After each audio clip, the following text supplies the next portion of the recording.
पुराने समय की बात है।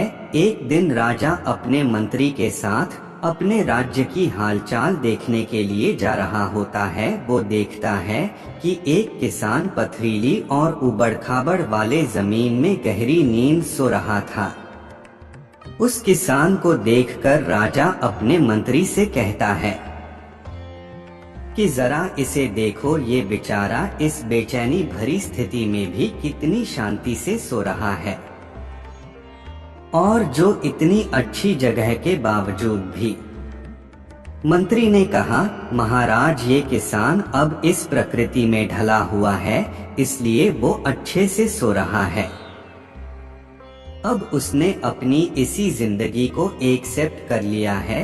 इंसान का शरीर बहुत ही कठोर होता है। उसे जैसी व्यवस्था मिलती है वैसी ही वो अपने आप को उन चरित्रों में ढाल देता है।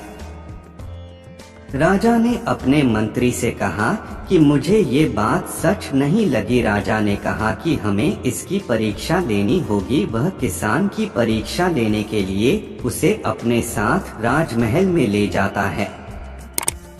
यहाँ पर राजमहल में उनके लिए उनकी हर तरह की सुख सुविधा की व्यवस्था की जाती है। वह किसान बहुत ही अच्छा नरभक्षण सोने के लिए देता है। किसान भी बड़ी खुशी के साथ राजसी ग्लैमर बाट का आनंद लेने लगते हैं।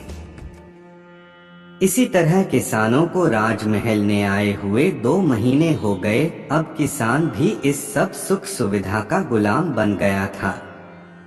उसी दिन मंत्री ने चुपके से किसानों के बिस्तर में कुछ पत्ते और तिनके रख दिए।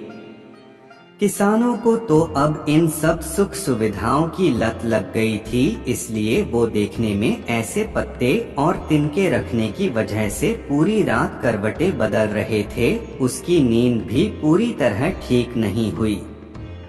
अगली सुबह राजा और मंत्री उनसे मिलने के लिए पहुँचे। उस किसान ने राजा से शिकायत की कि उसके बिस्तर में कुछ खुशने वाली चीजें हैं और इस चीज की वजह से उसे पूरी रात ठीक से नींद भी नहीं आती। किसान की बात सुनकर मंत्री ने तुरंत राजा से कहा कि महाराज, ये वही किसान हैं जो कि पथरीली जमीन पर भी गहरी नींद में आराम से सो रहे थे। ये अब 2 महीने में तो राजमहल के विलासपूर्ण जीवन की लत लग गई है।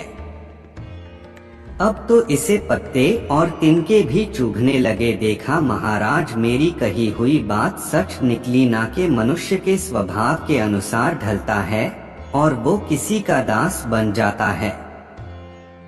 राजा ने अपने मंत्री से कहा, हाँ, तुमने मुझे उस दिन सच कहा था, मनुष्य वाकई पासवर्ड का दास होता है। हमें अपने शरीर को ज्यादा सुख सुविधाओं का आदी नहीं बनाना चाहिए, क्योंकि हम वैसे ही बन जाते हैं। जैसा कि हमने आपको बताया है, अगर हमें जरूरत से ज्यादा सुख सुविधा मिल जाती है तो हम कभी कभी उन सुख सुविधाओं वाले पाठ्यक्रम के बिना नहीं रहते हैं। अगर आपको हमारी कहानी अच्छी लगी हो तो अपने दोस्तों के साथ भी शेयर करें और कमेंट में जरूर बताएं कि पसंद आई हमारी ये कहानी।